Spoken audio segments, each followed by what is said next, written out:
Hello friends, a very good morning to all of you. आप लोग कैसे हैं? आई होप आप सभी अच्छे होंगे। सो गाइज, आज की क्लास में हम डिस्कस करेंगे प्रमुख भारतीय विचारक गीजू भाई बधेका जी के बारे में। इससे पहले की क्लास में हमने स्वामी विवेकानंद जी, रविंद्रनाथ टैगोर, इन सभी के बारे में हम जान चुके हैं। आज हम बात करेंगे गीजू भाई बधेका, और जो नेक्स्ट क्लास होगी उसमें हम महात्मा गांधी जी के बारे में जानेंगे। दोस्तों, गीजू भाई बधेका जी प्रमुख भारतीय विचारक हुए हैं, शैक्षिक दार्शनिक हुए हैं। तो किस प्रकार से ये औरों से अलग रहे, क्या क्या इनकी मुख्य विशेषताएं थी, और कौन कौन सी पुस्तकें इन्होंने लिखी जो कि आपके एग्जाम पेपर में सीधे सीधे प्रश्न वहाँ से बनते हैं।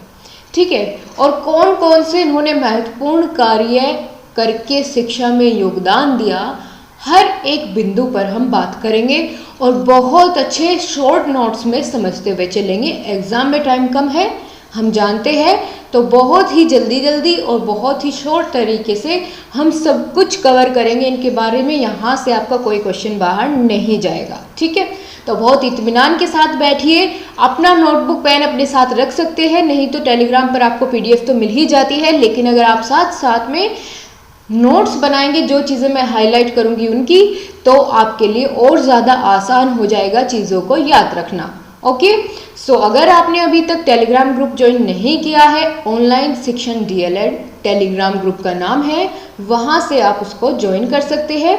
ऑलराइट गाइज, चलिए फिर क्लास की शुरुआत करते हैं आज की। आपने यहाँ पर इमेज में देख ही लिया, ये है गीजू भाई बधेका जी। अब इनके जीवन का परिचय ले लेते हैं कि कब इनका जन्म हुआ, ठीक है, कहाँ ये पले बड़े, तो थोड़ा सा इनके बारे में जान लेते हैं, फिर आएंगे महत्वपूर्ण प्रश्नों पर। क्लास को बहुत ध्यान से लेना, क्लास के एंड में आपसे कुछ क्वेश्चंस पूछे जाएंगे, ओके, जिसका जवाब आपको कमेंट बॉक्स में देना होगा।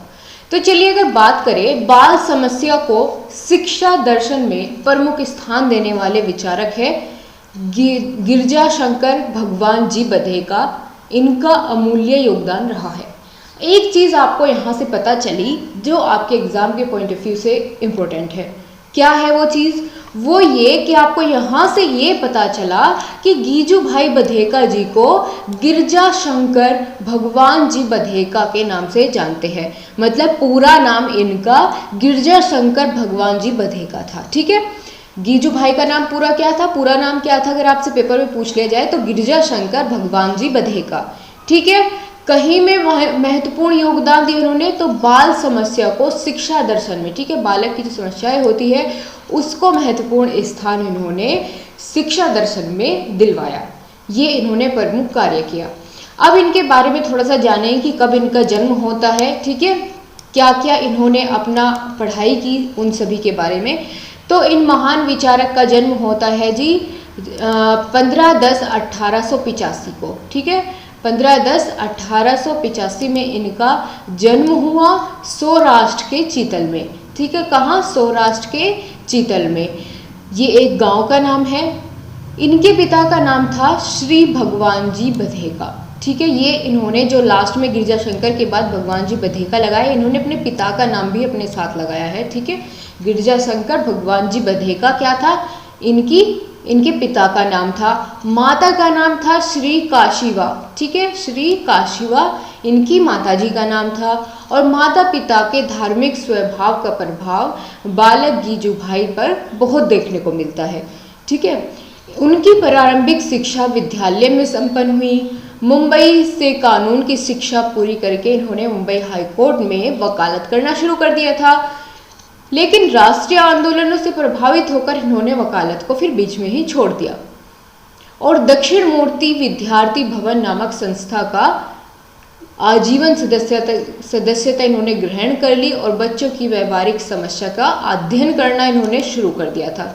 क्या हुआ कि वहाँ पर उस समय पर क्या हुआ था कि भारत में बहुत सारे आंदोलन चल रहे थे, उनसे प्रभावित होकर इन्होंने अपनी वकालत को बीच में ही छोड़ दिया और दक्षिण मूर्ति विद्यार्थी भवन नामक एक संस्था थी, उसको ज्वाइन कर लिया। ठीक है, उसकी सदस्यता इन्होंने ग्रहण कर ली और वहाँ इन्होंने फिर क्या किया? वकालत को छोड़कर बच्चों की व्यवहारिक समस्याओं का अध्ययन करना इन्होंने वहाँ पर शुरू कर दिया और वकालत को छोड़ दिया बीच में ही। ठीक है, इतनी बातें आपको क्लियर हो गई। अब हम थोड़ा सा और इनके बारे में जानेंगे, इन्होंने क्या और अलग कार्य किए। तो वह यह है कि डॉक्टर मारिया मॉन्टेसरी का गिजुभाई पर विशेष प्रभाव पड़ा। उन्होंने भावनगर में मॉन्टेसरी संघ की स्थापना कर दी। ठीक है, उनसे प्रभावित होकर, किससे? मारिया मॉन्टेसरी से प्रभावित होकर उन्होंने भावनगर में मॉन्टेसरी संघ की ही स्थापना कर दी। इतना प्रभावित ये उनसे हुए। और गिरजा शंकर भगवान जी बधेका का मानना था, यहाँ पर पूरा नाम दिया गया है, आपको फिर से मैं याद दिलाती हूँ। ठीक है, इनका मानना था कि शिक्षक ही बालकों का मार्गदर्शक होता है, उनका परिशिक्षित होना अनिवार्य है।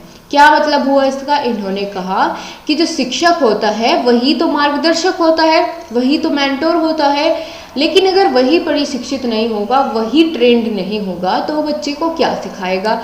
तो इन्होंने इस चीज़ पर ज़्यादा ध्यान दिया कि शिक्षार्थी से ज़्यादा शिक्षक का प्रशिक्षित होना अनिवार्य है, क्योंकि वही बालक का मार्गदर्शन करता है। अगर वही प्रशिक्षित नहीं होगा तो फिर वह सही से मार्गदर्शन नहीं कर सकता। इतनी बातें इनके बारे में जानने के बाद अगर हम बात करें शिक्षा दर्शन के रूप में इन्होंने क्या कुछ महत्वपूर्ण कार्य किए, या इनका शिक्षा दर्शन कैसा था, इन्होंने शिक्षा को कितना महत्व अपनी लाइफ में दिया, उसके भी बारे में हम यहाँ पर जानेंगे। तो अब आपको इनके बारे में पता चलेगा कि गिजुभाई बधेका एक शिक्षक भी थे, एक लेखक भी थे और दार्शनिक भी थे। उनकी शैक्षिक विचारधाराओं में कई सारे आयाम थे। ठीक है, आपने देखा कौन थे, आप ऐसे भी लिख सकते हैं। अगर आपसे पूछा जाए गिजुभाई बधेका जी कौन थे, ठीक है, तो आप बताइए गिजुभाई बधेका एक शिक्षक, लेखक और दार्शनिक भी थे। ठीक है, इनका पूरा नाम ये था, इनका जन्म इस समय में हुआ था।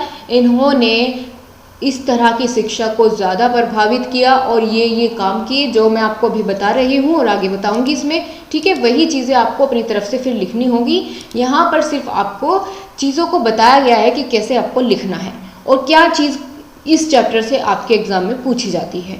बस आपको जो हाईलाइटेड चीज़ें मैं यहाँ पर करती जाऊँगी उनको चाहे तो आप एक रफ पेज पर नोट कर लेना, उसको बाद में एक बार रिवाइज करेंगे, बस आपका काम यहाँ पर इस चैप्टर से ख़त्म हो जाएगा। ठीक है, अब शिक्षा का क्या अर्थ था इनके जीवन में, किस तरह की शिक्षा को इन्होंने बढ़ावा दिया, उसकी अगर बात करें तो गिजुभाई बधेका जी शिक्षक को बाल केंद्रित के रूप में मानते थे कि शिक्षा कैसी होनी चाहिए। इनके अनुसार इन्होंने कहा कि शिक्षा तो जी बाल केंद्रित होनी चाहिए। ठीक है, इन्होंने कहा शिक्षा कैसी होनी चाहिए, बाल केंद्रित होनी चाहिए। यह एक शैक्षिक उपागम है जिसमें बालक को स्वयं की रुचियाँ बाहरी अधिकारी की अपेक्षा पाठ्यक्रम व प्रक्रिया को निर्धारित करने में एकमात्र सार्थक भूमिका निभाती है। बालक पुस्तकों एवं विषय क्षेत्रों में से एकमात्र सीखना की अपेक्षा अपने स्वयं के यथार्थ व मूर्त अनुभव की पुनर्रचना में संलग्न करता है। आपको इतना सारा समझने की जरूरत नहीं है, आपको सिर्फ इतना समझना है कि गिजुभाई बधेका जी बाल केंद्रित शिक्षा को ज़्यादा बढ़ावा देते थे या इसी को ही ज़्यादा महत्व देते थे। वे मानते थे कि शिक्षा होनी चाहिए तो बाल केंद्रित ही होनी चाहिए। जो भी छात्र होता है कक्षा में उसकी इच्छा शक्ति, उसकी मनोभावना, उसके आप कह सकते हैं उसके अनुसार ही शिक्षा का पाठ्यक्रम होना चाहिए, सभी चीज़ें बाल केंद्रित होनी चाहिए। अब अगर बात करें शिक्षा के उद्देश्य क्या थे इनके अनुसार शिक्षा के उद्देश्य थे बालक का समुचित शारीरिक विकास करना। ठीक है, कि अगर शिक्षा दे रहे हैं तो इसकी शिक्षा का उद्देश्य होना चाहिए कि बालक के समुचित शारीरिक विकास का होना ज़रूरी है। बालक की मानसिक एवं सृजनात्मक शक्तियों का भी विकास होना ज़रूरी है, यानी आप कह लीजिए कि सर्वांगीण विकास होना ज़रूरी है। ठीक है, बालक में नैतिक मूल्यों का भी विकास होना ज़रूरी है जिससे कि वे कुशल नागरिक बन पाए। ठीक है, तो इस तरीके से इन्होंने यहाँ पर शिक्षा के उद्देश्य आपको बता दिए कि क्या क्या इनके अनुसार शिक्षा के उद्देश्य है। अब एक महत्वपूर्ण बात यहाँ पर निकल के आती है जो आपके पेपर में पूछी जाती है कि भाई ये बताइए कि गिजुभाई बधेका जी के अनुसार पाठ्यक्रम कैसा होना चाहिए। ठीक है, पूछा जाता है कि पाठ्यक्रम कैसा होना चाहिए, इसीलिए मैंने इसको बहुत शॉर्ट में कर करके सभी हेडिंग्स आपके सामने प्रस्तुत किए हैं और इनको समझाने की भी कोशिश मैं आपके सामने बहुत अच्छे से करूँगी ताकि यहाँ से आपका कोई भी प्रश्न ना छूटे। ठीक है, अगर पाठ्यक्रम की अगर बात की जाए तो शैक्षिक उद्देश्यों को मूर्त रूप से बदलने के लिए गीजूभाई ने पाठ्यक्रम पर गंभीरता से विचार किया। इन्होंने कहा कि भाषा ज्ञान मातृभाषा से प्रारंभ किया जाना चाहिए, कि जब प्राथमिक शिक्षा मिलती है किसी भी विद्यार्थी को, उसकी शिक्षा की शुरुआत होती है, तो शुरुआत में उसे उसकी मातृभाषा ही सिखानी चाहिए, उसी से ही पहला स्टेप लेना चाहिए, फिर आगे आगे बढ़ाना चाहिए। अलग अलग भाषा का ज्ञान, अक्षरों का ज्ञान, पढ़ना लिखना सिखाया जाना चाहिए, लेकिन शुरुआत कहाँ से हो?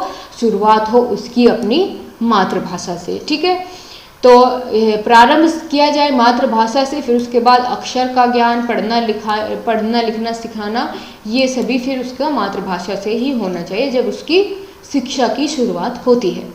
अब सबसे महत्वपूर्ण चीज़ जो यहाँ पर आ जाती है इस चैप्टर की, वो है गीजूभाई बधेका जी के द्वारा की गई रचनाएं। ठीक है, यहाँ से आपके एग्जाम पेपर में पूछा जाता है प्रश्न, तो आप इनकी रचनाएं एक पेन और पेपर लेकर के बैठिए, इनको नोट कर लीजिए कौन कौन सी रचनाएं हैं। ठीक है, इसी तरीके से मैंने जो इससे पहले भारतीय विचारक हुए रविंद्रनाथ टैगोर, ठीक है, उनके बारे में, स्वामी विवेकानंद, उनके बारे में कि उन्होंने कौन कौन सी रचनाएं लिखी है, बताई है, तो उनके बारे में भी मैं आपको बता चुकी हूँ। बहुत कन्फ्यूज़न हो जाता है जब ऑप्शन में इन सभी की रचनाएं दे दी जाती है और आपसे उनमें से एक किसी की पूछ ली जाए कि इनकी रचना कौन सी है, तो उसके लिए आपको सभी की पता होना ज़रूरी है। ठीक है, तो सबसे महत्वपूर्ण जो इनकी रचना है वह है दीवा स्वप्न। ठीक है, दीवा स्वप्न। दूसरी, ऊंट के पैर सड़े, काली गोरैया, तड़तड़ तड़ाक, बिल्ली के गले में घंटियाँ, बुढ़िया के तेहस बच्चे, भूत का भाई, मूर्ख, ब्राह्मण, मेंढक की शादी, चलते फिरते शिक्षा गूंजे है, शिक्षक प्राथमिक विद्यालय में शिक्षा। तो इन सभी को आप एक एक करके नोट कर लीजिए। सबसे ज़्यादा महत्वपूर्ण जो पूछी जाती है वह है दीवा स्वप्न। ठीक है, और बिल्ली के गले में घंटियाँ, काली गोरैया, और इनमें से ब्राह्मण, ओके, और इनमें से भूत का भाई, मूर्ख। ये तो आप बिल्कुल याद रखिए। ठीक है, तो इनको आपको बिल्कुल अच्छे तरीके से याद रखना है। और सबसे महत्वपूर्ण है इनमें दीवा स्वप्न, ये तो आपको बिल्कुल नहीं भूलनी है। यहाँ से कई सारे प्रश्न पहले भी पूछे जा चुके हैं और रिपीट तो होते ही है प्रश्न। अब मान लीजिए अब से 2 साल पहले के प्रश्न अब पूछे जाएंगे, कुछ इस तरीके से रिपीटेशन हो जाता है, नॉर्मल सी बात है। तो चलिए, अब हम बात कर रहे थे कि किस तरीके से पाठ्यक्रम होना चाहिए। ठीक है, हमने बात कर ली थी कि मातृभाषा से शुरुआत हो, उसके बाद अंकों का ज्ञान और पहचान। ठीक है, अंकों का ज्ञान और पहचान करना उनको सिखाया जाना चाहिए। फिर प्राथमिक स्तरीय संगीत व फूलों के चित्र बनाना, रंग भरना, ये सभी चीज़ें से प्राथमिक स्तर पर सिखानी चाहिए। वृक्ष, नदी, वनस्पतियाँ, पर्वत का निरीक्षण करना, स्वास्थ्य संबंधी सामान्य जानकारी देना कि भाई रोज नहाना चाहिए, अपने नाखून काटने चाहिए। ठीक है, इस तरह के छोटे छोटे, रोज ब्रश करना चाहिए, इस तरह की जानकारी उन्हें छोटे छोटे बच्चों को प्रोवाइड करना। देन धार्मिक व्यक्तियों एवं महापुरुषों की जीवनी एवं प्रेरक प्रसंगों का अध्ययन कराने पर जोर देना चाहिए। ठीक है, जिससे उनके अंदर मोटिवेशन भी आए। तो इस तरह की पाठ्यक्रम इनके अनुसार होना चाहिए। आपको समझ में आ गया। अब जो यहाँ से महत्वपूर्ण एक और टॉपिक निकल के आता है वह है शिक्षण विधि, कि कौन सी शिक्षा विधि या शिक्षण विधि पर गीजूभाई बधेका जी ने अधिक महत्व उनको दिया, तो वे कौन कौन सी विधि है, चलिए उनके बारे में बात कर लेते हैं। गीजूभाई फ्रोबेल एवं मारिया मॉन्टेसरी के शिक्षा दर्शन से प्रभावित थे, अतएव उन्होंने शिक्षण की निम्नलिखित विधियों के अनुसरण पर बल दिया। इन्होंने कहा कि भाई खेल विधि द्वारा सीखना बहुत अच्छी शिक्षण विधि है, इससे ही ये प्रभावित थे और उन्होंने इसे ही बढ़ावा दिया। ठीक है, खेल विधि के द्वारा सीखना, क्रिया द्वारा सीखना, कहानी एवं नाटक के द्वारा सीखना, इन तीनों शिक्षण विधियों पर गीजूभाई बधेका जी ने जोर दिया। ठीक है, इनके अनुसरण पर बल दिया। भाषा शिक्षा में सबसे पहले पढ़ना फिर लिखना सिखाया जाए, लेखन में सबसे पहले रेखाएं बनाना सिखाया जाए और कविता शिक्षण में लोकगीतों के माध्यम से व्याकरण की शिक्षा अलग से न देकर पाठ शिक्षण के साथ साथ ही आकृतियों के माध्यम से वर्ण ज्ञान व श्रुतलेख कराया जाए। इस तरीके से इन्होंने शिक्षण की विधियों को यहाँ पर एक्सप्लेन कर दिया कि भाई इस तरीके से यहाँ पर होने चाहिए। आपको समझ में आ गई। अब हम जानेंगे कि इनके अनुसार या इनके अनुसार शिक्षक और छात्र के कैसे संबंध होने चाहिए। अब यहाँ से एक और आपके लिए इतना अच्छा प्रश्न निकल करके आएगा जो कि आपने देखा भी होगा अगर आपने इस चैप्टर को या फिर इस सब्जेक्ट के मल्टीपल चॉइस क्वेश्चन लगाए हैं। जब मैंने आपकी क्लास ली थी तो एक क्वेश्चन आया था, वो प्रीवियस ईयर पेपर का था। आपको मैं बात करूंगी, अभी बताऊंगी कौन सा। शिक्षक एक पुजारी सादृश है, छात्र देव है। इन्होंने कहा था कि शिक्षक क्या है, एक पुजारी के समान है और छात्र देव है। तो इन्होंने क्या कहा था, इन्होंने एक सूत्र दिया था जिसको हम कहते हैं बाल देवो भव। ठीक है, ये बहुत पूछा जाता है कि यह सूत्र किसने दिया, बाल देवो भव। तो आप बताइए गीजू भाई बधेका जी ने, या पूछ लिया जाए गीजू भाई बधेका जी ने कौन सा सूत्र इनमें से दिया, वहाँ 3-4 आपको देकर दे देगा तो तब आपको वहाँ पर पहचान करनी होगी बाल देवो भव। ठीक है, इस सूत्र का प्रतिपादन किया किसने, गीजू भाई बधेका जी ने।